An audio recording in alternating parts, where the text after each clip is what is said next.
दलपतपुर नाम का एक छोटा सा गांव था, जहां चिलचिलाती धूप और गर्म लू के थपेड़े हर दिन और भी तेज होते जा रहे थे।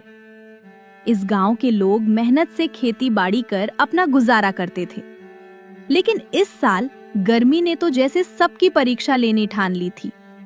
दूर दूर तक पानी का नामो निशान नहीं था। तालाब सूख चुके थे और कुएं भी प्यासे लग रहे थे। लोग सिर्फ जरूरत पड़ने पर ही घर से बाहर निकलते थे। गांव के बीचों बीच एक पुरानी चाय की दुकान थी, जो कभी दिन भर चहल पहल से भरी रहती थी। बूढ़े बुजुर्ग और कामगार सुबह शाम वहां जुटते, हंसी जाक करते और दुनिया जहान की बातें करते। मगर अब हालात ऐसे थे कि दुकान के आगे रखी बेंचें भी सुनी पड़ी थी। चाय की दुकान के मालिक शिव गोपाल, जिन्हें सब दादा कहकर बुलाते थे, हाथ में पंखा लिए बैठे थे। उनका चेहरा पसीने से तरबतर था और आंखों में चिंता की लकीरें साफ दिख रही थी। उन्होंने अपनी जिंदगी में कई गर्मियां देखी थी, मगर ऐसी भीषण लू और पानी की ऐसी किल्लत उन्होंने बहुत कम ही महसूस की थी। ऐसा लग रहा था जैसे ये गर्मी गांव की रूह तक को झुलसा देने पर आमादा हो। उसी गांव में शंकर नाम का एक मजदूर अपनी पत्नी मंजू और एक 10 साल का बेटा प्रियांशु के साथ रहता था। शंकर बहुत ही ईमानदार और सीधा आदमी था। सुनिए जी, आप तो जानते ही हो कि गर्मी शुरू हो गई है। पिछली बार गर्मी के दिन कितनी मुश्किल से कटे थे।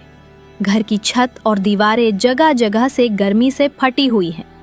अगर तुमने इस बार भी कोई इंतजाम नहीं किया तो हमारा हाल पहले जैसा हो जाएगा। बाहर की सारी गर्मी घर में आएगी। तुम सही कहती हो मंजू, पिछली बार की गर्मी ने बहुत परेशान किया था। इस बार कैसे भी करके छत और दीवारों की मरम्मत जरूर करवानी होगी। मंजू, मैं मालिक के पास जा रहा हूँ, वो जरूर मेरी मदद करेंगे। अगर मालिक ने पैसे दे दिए तो मैं कल ही छत और दीवारों की मरम्मत करवा दूंगा।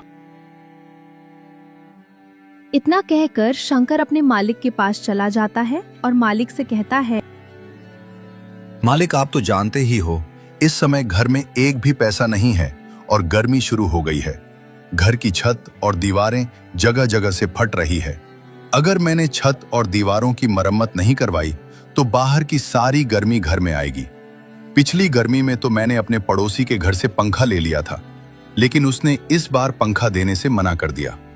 अगर इस बार छत और दीवारों की मरम्मत नहीं करवाई तो गर्मी से मेरा पूरा परिवार बीमार हो जाएगा। मालिक, मुझे थोड़े बहुत पैसे दे दीजिए, अगले महीने की तनख्वाह में काट लेना। शंकर, तुम्हें अच्छी तरह से पता है, मैंने कभी भी तुम्हें किसी चीज के लिए मना नहीं किया। मैंने हर समय तुम्हारी मदद की है और तुम ये भी जानते हो कि हमारी दुकान इस समय बहुत घाटे में चल रही है। इस दुकान की वजह से मुझे बहुत नुकसान हो गया है, इसीलिए मुझे ये दुकान बंद करनी होगी।